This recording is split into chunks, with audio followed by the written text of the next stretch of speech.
They're among the worst of the worst, sick-minded individuals who prey on the most innocent of victims, young children. And to make matters worse, they're hiding like cowards, afraid to face the consequences of their alleged actions. We just want to flush these people out and put them in jail where they belong. Let them face justice.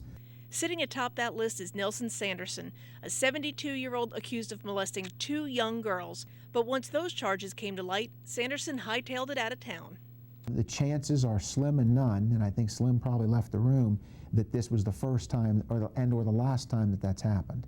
Molesting a child is something that typically isn't a one-time thing. If they've done it before, chances are they'll do it again, which is why finding these fugitives is so important to ensure that other kids don't become victims. These are physical, personal violations that will leave scars on these young children for years and years to come, probably never get over them.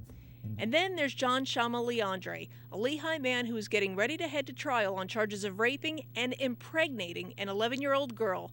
But just as the jury was being selected, Leandre went on the lam. Obviously, that act alone is a coward. Really? An 11-year-old girl? And now to run from it. Leandre had been out of jail on $200,000 bond. And if found guilty of the crime, he would likely have faced life in prison. But until he can be found, Leandre is living life as a free man. Also evading justice is Troy Boland, accused of raping not 1 but 2 young girls to whom he was an authority figure. The victim, in some cases, can even become convinced that this is just the way it is, that perhaps this is the way it's supposed to be, even in a sick way, that they don't know the difference between right and wrong at that point because they've been victimized for so long.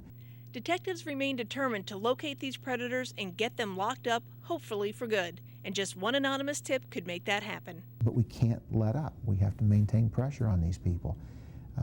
They need to go, and they need to go sooner rather than later. For Southwest Florida Crime Stoppers, I'm Trish Routte.